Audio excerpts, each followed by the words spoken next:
Hello and welcome to another episode of Low Tech Health. Let ourselves translate expert knowledge. Today, let's talk tickers on Taco Tuesdays. We're getting even more candid and discussing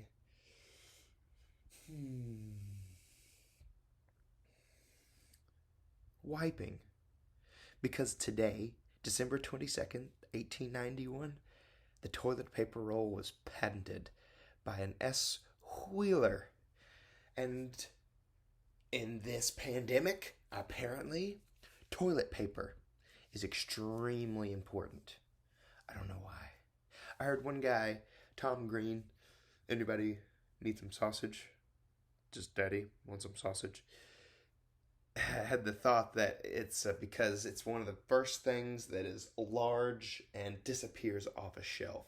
So it can be like that mental cycle of just really not being honest with yourself about scarcity and about the need for, I don't know, using a lot of toilet paper when you're dying.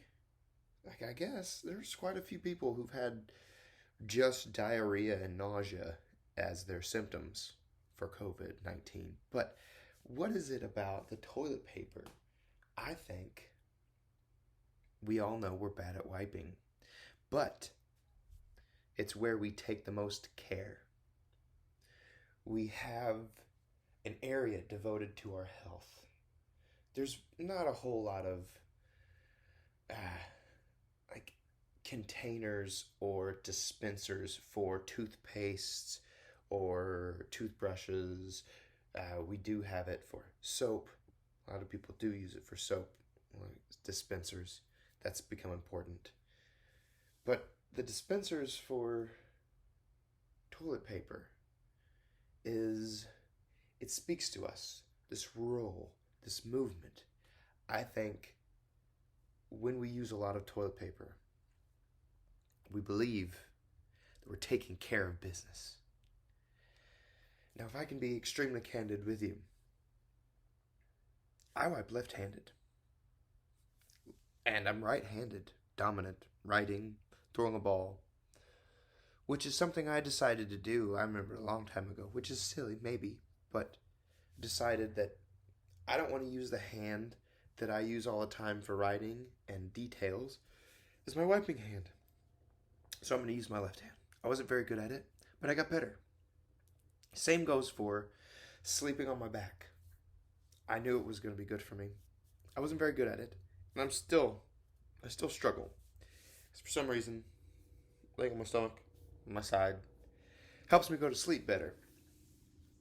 Which, if you've seen any of my episodes before about how I discuss sleep, there's a lot of different studies with blacking out the light, using blackout masks and curtains, taking a smaller dose of melatonin, 300 micrograms, 7 hours before going to sleep rather than a few minutes before going to sleep at a much higher dose. A lot of people take 10 milligrams, which is a little too much because it down-regulates all those receptors for melatonin, as well as just lowers your body's natural production of it, since you don't really need to make it, since you're getting it from an external source. Exogenous versus endogenous, basically. Endogenous you make within your body, exogenous you get from outside your body. So when you get too much melatonin outside, too much exogenous, you lower your endogenous. Kind of like indigenous people, indigenous hormones. I guess that's close. Anyways, there's also that idea of anything that makes you think you're going to go to sleep is going to help you go to sleep. So I just wanted to condition myself. And this started with me being candid and saying there's a better way of being. There's a healthier way I can live, and I don't need to feel one way or another about it. I can just start to practice doing the right thing. And on Let's Talk Tickers on Taco Tuesdays, we had a ton of tacos and family. We had a picnic. We had outside. there are ways you can do distancing, being safe, right, without endangering people, without locking down and destroying businesses. And the candidacy needs to be built around helping a family and the community thrive, not sustain themselves from handouts.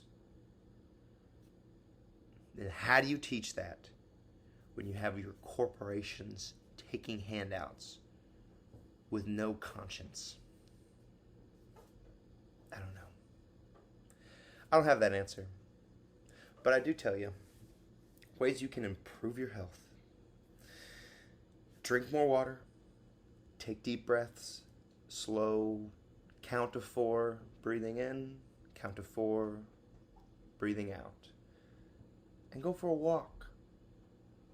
Drink water. Deep breaths. Go for a walk.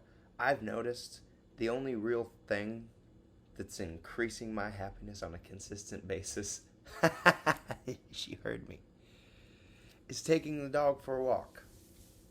Yeah, there's other things that make me happy, but there's kind of an inconsistency about what happens. Sometimes I don't want to do it. Sometimes I do want to.